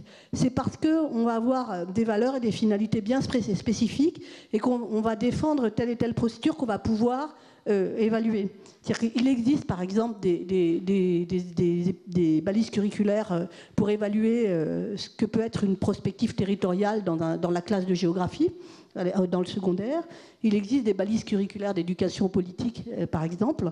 Mais il en existe aussi, par exemple, dans les épistémologies des Suds qui commencent à se mettre en place. Il en existe aussi dans les QSV, questions socialement vives. Il commence à en exister dans toutes les directions. Voilà. Je pense que ce qu'il faut garder à l'esprit, c'est qu'une fois qu'on a défini les finalités et valeurs, eh bien, on peut se lancer dans la question de cette évaluation. Les premiers travaux là, qui arrivent sur l'évaluation de ces éducations A, ils arrivent par l'éducation aux arts et notamment par la créativité, effectivement, et puis par le One Health, c'est-à-dire les fameuses... ça arrive par l'éducation à la santé, mais vu de manière globale, c'est-à-dire santé et environnement en même temps, qui pose des tas de problèmes en termes d'évaluation justement de valeurs, mais de manière plus que complexe et intéressante. Voilà, donc pas de réponse, mais quelques pistes. Une remarque, une question. Merci. Oui, plutôt une proposition, parce que moi je trouve extrêmement intéressant cette discussion sur l'évaluation. Elle est absolument nécessaire, indispensable quand on parle de cette éducation au temps de l'Anthropocène. Et puis qu'on voit qu'on doit porter notre attention sur des éléments qui, bien sûr, font appel à des connaissances, mais qui ne sont plus l'accumulation de connaissances.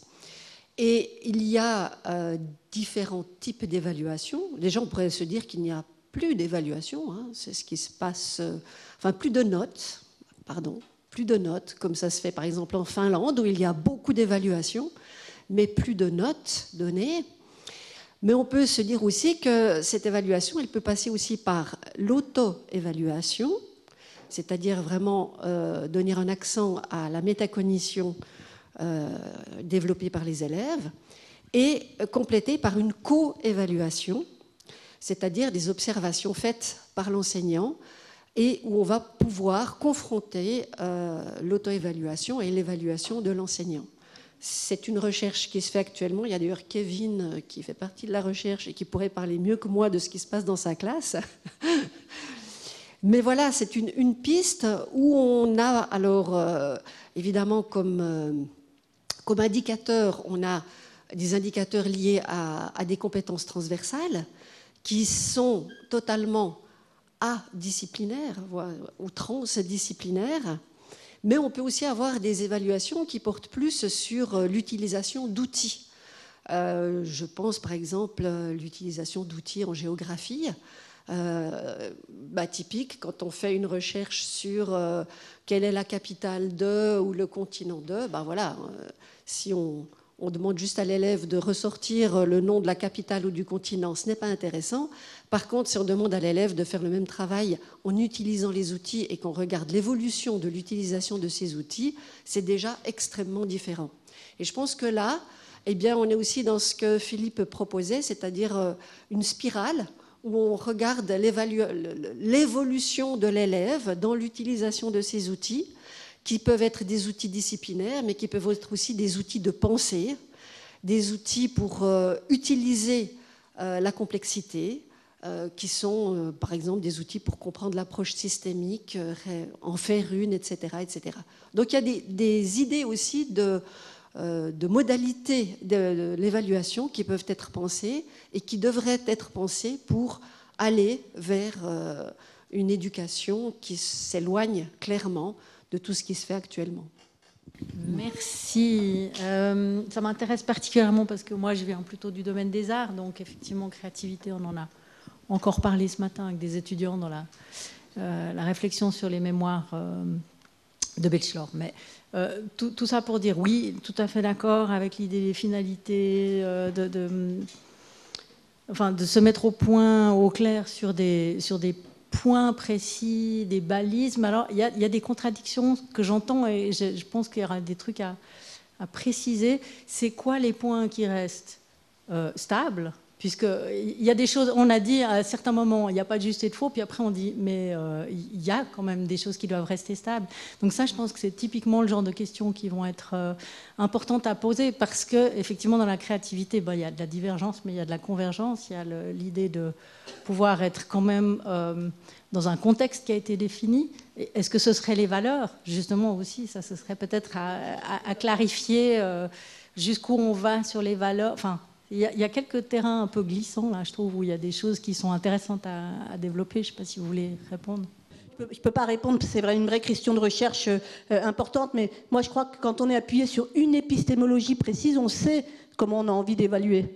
Voilà, on sait ce qu'on a envie d'évaluer. Et c'est bien ça, il ne faut pas chercher à évaluer pour évaluer, c'est-à-dire qu'il faut se dire, tiens, moi, ce qui m'intéresse, c'est la pédagogie critique, admettons. Et donc, j'utilise les épistémologies de la pédagogie critique pour mettre en place une évaluation sous forme de balises curriculaires dans cet objectif. Et à ce moment-là, on arrive à évaluer. Donc moi, je peux vous montrer, je ne sais pas si c'est très, très opérationnel et concret. Ce qui me gêne beaucoup dans ces fameuses éducations A, je l'ai dit, hein, c'est leur apparente neutralité. Et donc, il m'a semblé important attendez, regardez-moi, regardez pas la diapo, parce que sinon, ça ne va pas le faire. Je vous expliquerai sur la diapo après. Donc, là, il y a trop de choses écrites là-bas, donc ce n'est pas la peine. Mais ce qui me paraissait important en éducation, c'est de contrer l'impolitisme, vous l'avez vu tout à l'heure.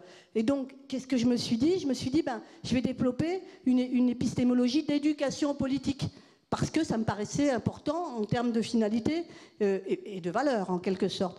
Et donc, on a développé un certain nombre de dispositifs éducatifs. Je passe sur les dispositifs eux-mêmes, parce que je vais juste vous montrer la balise curriculaire, comment elle fonctionne. Une balise curriculaire, c'est très simple, en fait. Y a des choses qui sont à atteindre dans l'enseignement.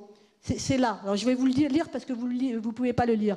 Et puis il y a des niveaux qu'on cherche à atteindre avec les élèves qui sont là. Hein, vous voyez? Donc moi, dans les balises curriculaires, dans une éducation politique, j'en avais mis 4. Alors ça, c'est appuyé sur des choses sérieuses que je ne vous développe pas ici parce que ça serait trop long, parce qu'il me faudrait 1 heure pour le faire. Mais ce que je veux dire, c'est qu'il y a vraiment une épistémologie derrière. Il y a vraiment une épistémologie derrière. Et donc, comme il y a vraiment une épistémologie, je peux justifier des balises que je développe. Donc, dans l'éducation aux politiques, il y avait 4 points qui me paraissaient importants. Le premier, c'est d'où viennent les savoirs et sont-ils valables? Bon. Ensuite, est-ce que les élèves sont capables de reconnaître la multiréférentialité et la réalité des rapports sociaux? Voilà. Troisième chose, sont-ils capables de problématiser d'un point de vue sociétal?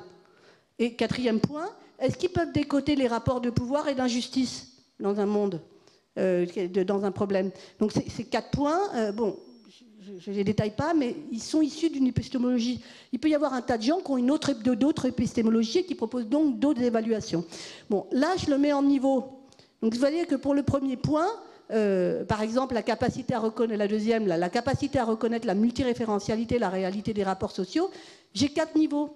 Le premier, c'est les acteurs en jeu politique et valeurs associées ne sont pas repérés du tout. C'est ce qu'on a a priori quand on ne fait rien, quoi. Quand on ne fait rien, donc on arrive sur ce niveau 1. Bon. Et puis, si on fait quelque chose pour ça, et c'est un bon guide pour les enseignants, hein, les acteurs politiques sont repérés, mais les enjeux et valeurs implicites ne sont pas identifiés. On sait, par exemple, quand on traite de la forêt amazonienne, que les acteurs, c'est les multinationales, sont, admettons, les populations autochtones, sont, etc., etc. Donc voilà, on peut dire que les populations, les multinationales n'ont pas tout à fait les mêmes objectifs, les mêmes intérêts sur la forêt amazonienne que la population autochtone. Et on peut rajouter 6, 7, 8 acteurs. Hein, là, je fais court. Bon. Et donc là, ils repèrent qu'il y a des acteurs politiques, des acteurs différents. mais finalement, on ne sait pas ce qu'ils défendent. Troisième niveau, la multiréférentialité des postures est reconnue, les positions politiques sont repérées et les enjeux sont identifiés. On sait ce que défend la multinationale, on sait ce que va défendre une population locale. Voilà, on sait quels sont les enjeux pour les uns et pour les autres. Donc c'est le troisième niveau.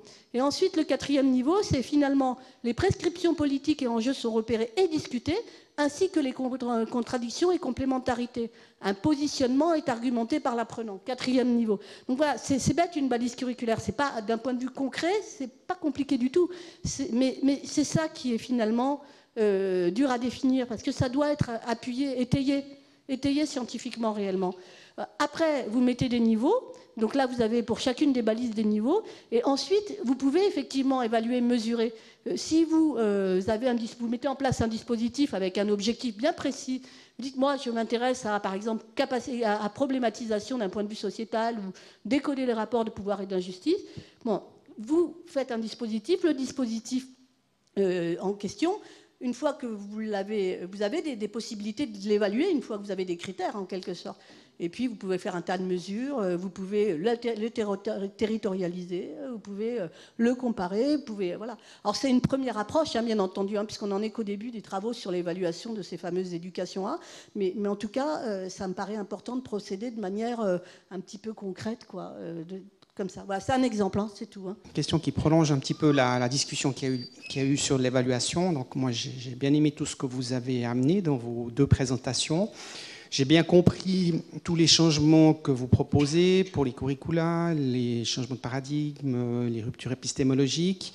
Mais si on revient au niveau de la classe et du fonctionnement du système didactique, alors on a parlé de l'évaluation, c'est un changement nécessaire que je comprends bien, mais quels seraient les autres changements que vous verriez au niveau du fonctionnement du système didactique, que ce soit au niveau des interactions de classe, des relations maître-élève, des dispositifs, et plus globalement, je dirais, de l'activité de l'enseignant.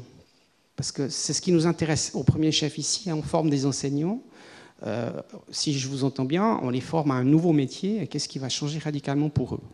Bon, si je focalise la question sur l'enseignante et l'enseignant, en faisant momentanément abstraction de l'élève, des rapports enseignant-élève, je pense qu'un des enjeux essentiels, c'est que l'enseignant soit conscient de son rapport au savoir, qu'il soit explicite pour elle.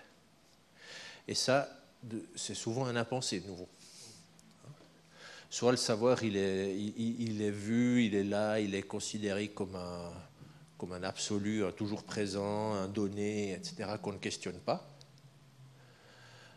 Et la manière même dont l'enseignante pense son rapport au savoir va avoir des influences sur sa manière d'enseigner, sur les pratiques de classe.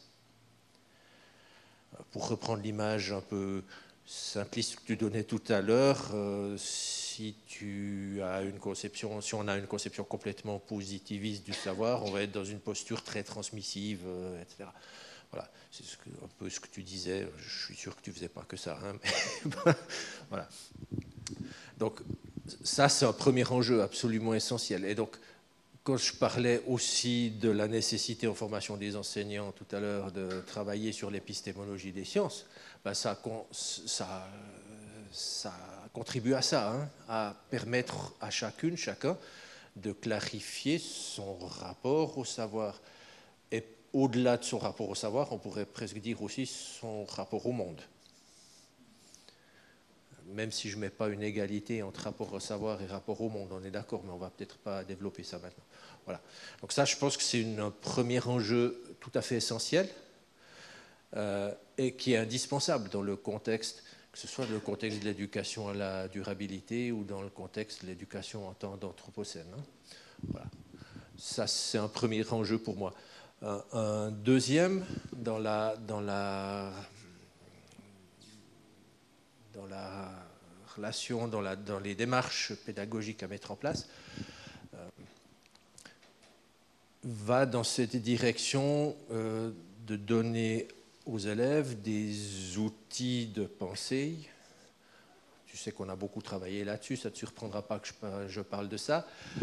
Des outils de pensée qui sont vastes, hein, qui peuvent être des outils spécifiques à la systémique, qui peuvent être ceux qui vont vers la pensée de la complexité, mais c'est aussi les outils de la pensée critique, ce sont aussi les outils de la métacognition, par exemple, sur un autre plan, qui sont donc des éléments, des démarches qu'il convient de travailler. Et donc tout ça, ça suppose des dispositifs qui favorisent le développement de ce type de savoir, d'apprentissage pour les élèves. Et donc on sait aussi, grâce aux recherches en didactique et aux expérimentations, qu'il y a des dispositifs qui sont plus ou moins favorables à ce genre d'approche. Donc il faudrait aller dans ce genre plutôt privilégier ce genre de démarche. Après, la dernière dimension, c'est évidemment la relation maître-élève. Enfin, la dernière dimension. Et là, je pense que c'est le domaine dans lequel je suis le moins à l'aise pour travailler, pour répondre de manière qui ne soit pas trop caricaturale. Je pense qu'en termes de relation, il y a un double enjeu. Il y a, entre autres, l'enseignant doit être conscient qu'il peut avoir pour l'élève une sorte de rôle de modèle, sans qu'il ait cette posture qu'il est le modèle que vers lequel l'élève doit tendre. Mais on sait qu'il y a ces démarches d'identification qui peuvent exister, hein, chez les élèves, et pas seulement chez les plus jeunes d'ailleurs. Et donc ça, c'est une chose sur quoi il faut essayer d'être au clair. Et puis après, il y a tous ces enjeux de gestion de classe, d'être capable de prendre en compte les différentes individualités, etc. Voilà. Donc, l'enseignante, enfin c'est un peu caricatural ça ce que je dis, mais l'enseignante ne doit pas être la copine ou le copain des élèves. C'est pas non plus le modèle inaccessible.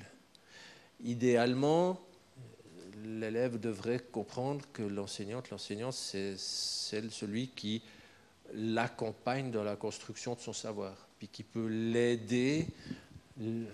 Enfin, c'est la double étymologie d'éduquer, hein, éducaré, éduqueré, hein, qui peut l'aider à se construire. Voilà. Bon, c'est un peu banal, ça, mais je pense que c'est des enjeux sur lesquels il y a du travail à faire, y compris en formation. Et il y a du travail qui est déjà fait. Hein. Je ne dis pas du tout qu'on ne défriche pas ça ici. Loin de moi cette idée. Je ne sais pas si tu veux enchaîner. Oui, un petit peu. Merci beaucoup. Ça va un petit peu dans le même sens.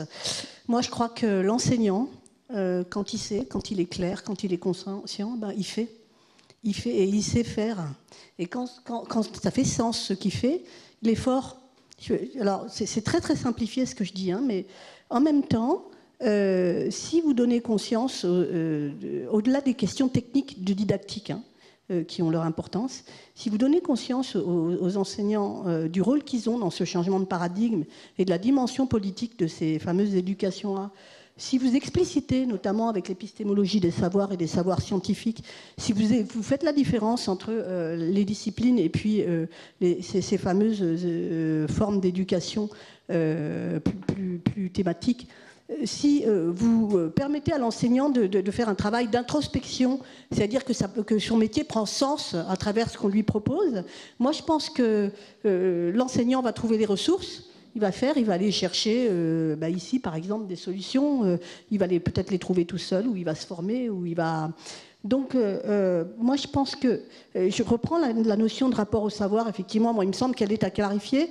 J'aurais tendance à le mettre même carrément en aval et pas en amont. C'est-à-dire qu'il faut faire évoluer, finalement, les rapports au savoir des enseignants, où il faut que ces rapports au savoir évoluent pour qu'ils soient conformes à l'évolution de ce qu'on leur demande de faire dans leur métier et l'évolution de la société, en quelque sorte. Alors, pour revenir à la question de l'interaction enseignant-élève, je ne suis pas spécialiste là-dessus, mais quand même, il y a eu beaucoup de travaux qui ont été faits sur cette fameuse notion de curriculum caché, notamment dans les milieux anglo-saxons par Apple, par exemple, ou dans le milieu francophone par Perrenou, qui dit quand même que le mode hiérarchique de l'école, entre autres, il apprend aux élèves finalement à obéir. Il apprend aux élèves un ordre social, au-delà du contenu même. C'est-à-dire qu'il n'y a pas que ce qu'on apprend et le contenu qui a une forme, qui a une incidence sur l'enseignement, mais il y a aussi comment on le fait, la forme scolaire. C'est une façon d'affirmer un ordre social hiérarchique, un ordre hiérarchique de pouvoir entre un enseignant, pour faire court, fort, et puis un élève soumis. Et donc, là aussi, moi, il me semble que, sans pouvoir répondre d'un point de vue technique, je ne suis pas spécialiste, une évolution de ce mode hiérarchique, parce qu'il y a une évolution des rapports sciences-société et des rapports citoyenneté-société, me paraît fondamentale. Alors, ça ne veut pas dire forcément qu'on va mettre au cœur de tout l'expérientiel et la co-construction comme quelque chose comme le Graal, parce que là, on va dans le relativisme. Si on fait un peu d'épistémologie des sciences, il y a quand même une très grande différence entre changer les modes de hiérarchie de pouvoir et puis dire que tout est égal et que la parole de l'élève vaut celle du prof. Voilà. Et donc là, moi, je pense vraiment qu'il y a une évolution à avoir dans la formation des enseignants, notamment en amont, et non pas trop questions sur les techniques didactiques, hein, excusez-moi, hein, j'y reviens, mais en amont sur l'explicitation, sur la clarification, sur l'épistémologie, sur le sens du métier, sur les objectifs de l'enseigner. Moi, je pense que les enseignants sont forts, hein, ils sont capables de... Ils ont vraiment... C'est des gens qui sont à peu près tous capables de trouver des solutions quand ils savent où ils vont, en quelque sorte. La difficulté, c'est le manque de clarification de là où ils en sont dans le métier à l'heure actuelle par rapport aux évolutions du métier, de la société, de ce qu'on leur demande de faire qui n'est pas conforme avec ce avec quoi ils sont formés au départ. Voilà. Un autre type de réponse, quoi. Alors, je voulais peut-être compléter avec cette idée. Alors, tout à l'heure, j'ai exposé effectivement cette posture d'autorité qu'avait quand même l'enseignant autrefois et même encore aujourd'hui. Posture d'autorité qui était ancrée quand même sur l'idée que l'enseignant transmettait un savoir stabilisé, un savoir certain, des connaissances certaines.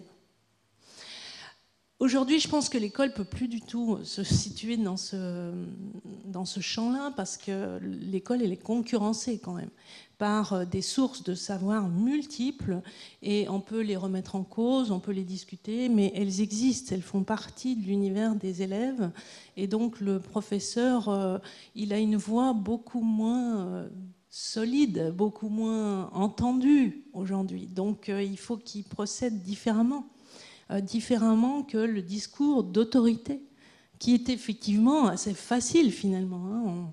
On exposait des connaissances accumulées et elles n'étaient pas sujettes à une remise en question par l'élève.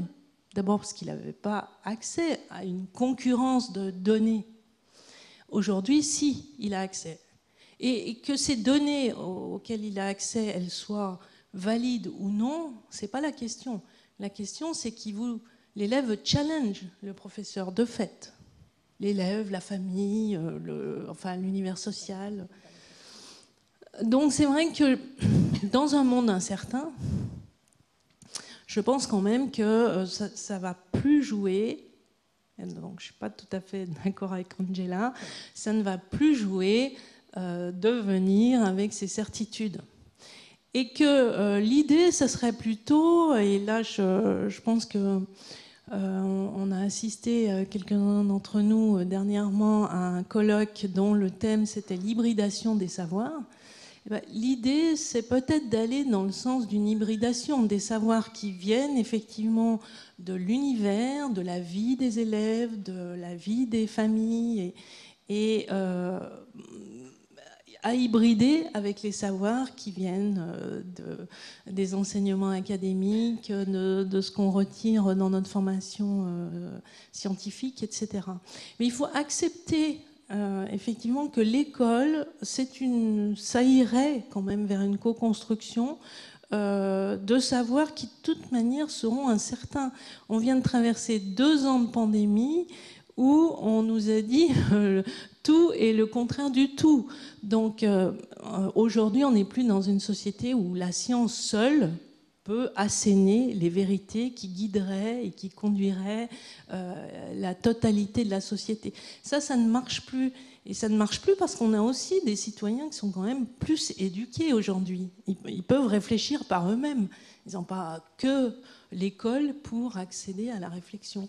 Et ne pas accepter en tant qu'enseignant, d'abord de respecter les acquis de l'élève en dehors de l'école et de ne pas aider justement à soit à les débattre, les mettre en débat quand c'est effectivement basé sur des valeurs qui sont discutables, par exemple. Mais les mettre en débat, c'est accepter que ça existe et qu'on va donc faire de la classe un espace de co-construction, de questionnement en commun. Et c'est partant de là que l'école gardera sa place, sa légitimité, sa crédibilité dans un monde incertain, mais où elle n'est plus seule à délivrer le message du savoir. Angela, tu as soulevé en caractérisant les éducations entre autres l'éducation en anthropocène plutôt, qu'il y avait des dimensions finalement d'instruction, de savoir à prendre en compte, mais également des dimensions d'éducation, de socialisation. Là, on pense avec toute la question des valeurs. J'aimerais vous entendre par rapport à ça. Quelle est la place finalement dans des démarches didactiques au niveau du système didactique de la classe, des démarches de problématisation? Quel est le statut et la place des savoirs, en l'occurrence des disciplines contributives, et puis aussi la place des valeurs? Donc, quel équilibre, quelle place dans le traitement de ces problématiques-là? Comment ça se passe, autrement dit, vraiment les savoirs des disciplines contributives? On parlait d'hybridation de savoir, mais il y a quand même des savoirs qui sont des outils de pensée disciplinaires. J'aimerais vous entendre par rapport à ça, au niveau des démarches didactiques. Alors, bon, on ne va pas tous être d'accord là-dessus, donc je commence par le début, mais moi je crois que la science, elle a ses propres fonctionnements de rationalité, il y a un cadre épistémologique, et je pense que les disciplines aussi. Et elles ont leur propre système de validité et de validation qui sont, à mon avis, précieux dans ce cadre-là. Donc, moi, je n'aime pas beaucoup les mots interdisciplinarité, transdisciplinarité. Tu vas en dire un mot, je pense, derrière. Par contre, j'aime bien celle de contribution disciplinaire. Parce que je pense que chaque discipline porte un point de vue, une façon de procéder, une lecture du monde, et qu'elle se complète. Je veux dire que... tu as vu dans l'exposé que j'ai fait tout à l'heure, j'ai apporté un point de vue de géographe sur la territorialisation de l'observation, sur la mise en relation des systèmes sociospatiaux, sur les échelles. Tout ça, c'est des réflexions typiques de géographes, et c'est des apports de la discipline géographie en particulier. Pour moi, c'est une contribution. Sur le même objet, je serais bien ravie d'avoir la contribution des économistes, la contribution des historiens, la contribution, etc., etc. Je suis plus à l'aise avec la notion de contribution disciplinaire parce que justement, ça garde toutes ces valeurs aux disciplines que par les autres choses qui sont développées habituellement. Bon, voilà, c'est un avis très personnel. Et tout ça, d'un point de vue concret, c'est assez facile parce que nous, en tant qu'enseignants, on a des formations disciplinaires. Donc, en termes d'enseignement, c'est plus facile de dire à un enseignant disciplinaire, de lui dire, bon, bah, quelle est ta contribution à ça? Éventuellement, de croiser plusieurs contributions à la même chose pour un étudiant. Ça, c'est la première question. La deuxième question, elle était plus opérationnelle, c'est ça? Sur la question de la place des didactiques, en fait. Mais je pense que ce n'est pas du tout la même épistémologie. La question des valeurs, elle relève du champ politique. Et la question des disciplines, enfin des disciplines ou des savoirs, en tout cas, elle relève du champ scientifique. Et donc, il faut bien avoir ça en tête, parce que, si vous voulez, il y a des faits, et c'est ce que tu disais, hein, il y a des faits, il y a des opinions, il y a des options, il y a des scénarios, il y a beaucoup de choses. Et donc, tu peux avoir plusieurs réponses. Tu as un problème de société qui se pose. Si tu as des valeurs, on va dire, mélioratives, ou transformative, tu ne vas pas du tout enseigner la même chose et tu ne vas pas aborder les mêmes thèmes. Tu ne vas pas aborder la transition de la même manière que tu vas aborder l'anthropocène parce qu'ils n'ont pas les mêmes finalités, les mêmes valeurs, les deux. N'empêche que les faits scientifiques tels que tu les as donnés au départ, c'est-à-dire les mesures de CO2, les mesures du... ils sont là, eux. Voilà. Je ne sais pas si ça apporte des réponses à tes questions. Oui, très brièvement, je rejoins ce que dit Angela sur l'importance des contributions des savoirs disciplinaires. Et même si parfois, de manière trop hâtive, on entend dans interdisciplinarité ou transdisciplinarité, voire postdisciplinarité, parce que c'est aussi un terme qui commence à apparaître, on entend la disparition des disciplines, c'est une grave erreur. Le savoir disciplinaire reste nécessaire, mais comme le disait François Audigier, tu connais bien sa phrase, le monde n'est pas disciplinaire. Donc ce dont on a besoin, c'est effectivement des contributions ou des regards croisés, tout en sachant que les disciplines, c'est aussi des construits sociaux qui évoluent avec le temps. La physique d'aujourd'hui n'est plus seulement la physique de Newton, même si c'en est une partie. Enfin là, je parle sous le regard d'Yves là derrière. Et pourtant, c'est toujours la science physique. Hein. Donc la discipline, elle a évolué avec le temps. Même chose pour la géographie. Si on prend la géographie française, on dit généralement qu'elle a connu en tout cas deux changements de paradigme au cours du XXe siècle. Donc la discipline a évolué. Mais on ne peut pas faire l'économie aujourd'hui de ce qu'apportent les disciplines. Et là, j'avais juste un petit correctif, enfin une petite nuance à ce que tu disais tout à l'heure. En tout cas, chez nous, un des problèmes qu'on a avec les enseignants de l'école primaire, les enseignants généralistes, c'est qu'en fait, ils sont souvent mal à l'aise parce que la formation disciplinaire dont ils disposent est finalement, entre guillemets, relativement légère dans certaines disciplines. Alors, je ne le dis pas du tout de manière péjorative ou méprisante ou quoi que ce soit, c'est un état de fait. Et moi, je serais bien normal d'être à l'aise, il fut un temps où j'ai un peu enseigné le français. J'ai toujours détesté dans ma vie la grammaire. Je pense que je n'étais pas un très bon enseignant de français, notamment. Oui, pardon, Roxane. Et je ne parle même pas d'enseigner une autre langue. Voilà. Donc là, je pense qu'il y a un problème lié à ce qu'on appelle la formation disciplinaire aussi des enseignantes et des enseignants. Parce que là, on a un système un petit peu différent de celui de la France avec la formation des professeurs des écoles, ici en Suisse, pour les enseignants généralistes. Voilà. Et puis, quant à la question des valeurs, dans toutes ces éducations-là et dans l'éducation à la durabilité, et sans aucun doute également dans une perspective d'éducation en temps d'anthropocène, l'explicitation des valeurs, elle est essentielle.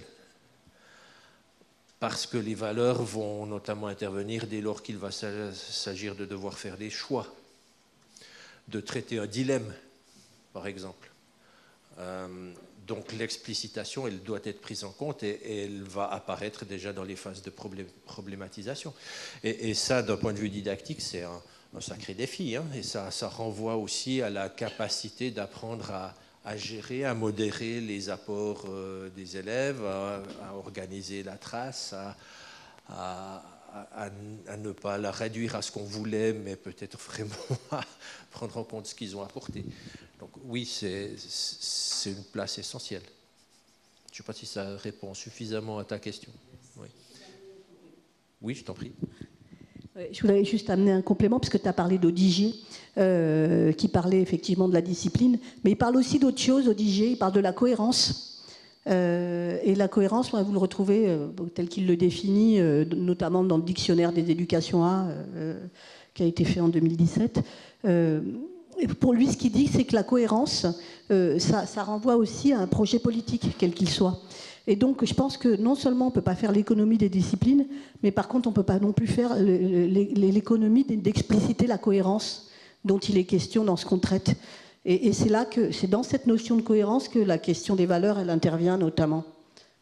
Merci beaucoup. Alors moi, je suis étudiante en didactique des SHS, donc ma question sera beaucoup plus naïve que mes précédentes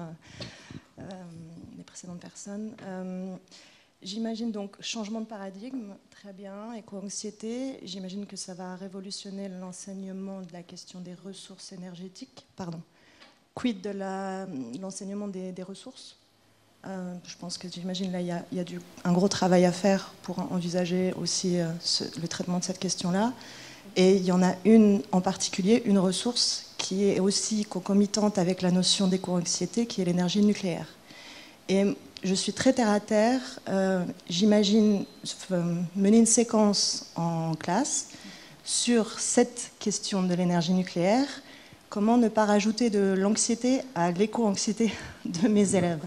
Voilà. Et peut-être les chercheurs qui travaillent sur l'anthropocène, peut-être se positionnent-ils ou pas? Enfin, quel est le débat parmi les chercheurs sur la question de cette ressource-là en particulier? Je ne peux pas répondre sur le nucléaire en particulier, mais sur les ressources, j'ai quand même pas mal travaillé. Et moi, je crois qu'une des réponses est celle-là, l'éducation politique. On ne peut pas se passer de voir quels sont les différents acteurs, ceux qui disent quels sont leurs intérêts divergents, quels sont les rapports sociaux, comment vous problématisez ça d'un point de vue sociétal, et puis comment vous décodez les rapports de pouvoir et d'injustice. Et vous pouvez rajouter votre balise curriculaire si elle vous tente autour de l'anxiété, de l'éco-anxiété et de ce que ça donne sur le vécu des apprenants. Moi, je crois que, en particulier sur cette question de ressources, se passer d'une éducation politique, ça me paraît impossible à l'heure actuelle. Impossible. On n'est pas dans des faits scientifiques, là.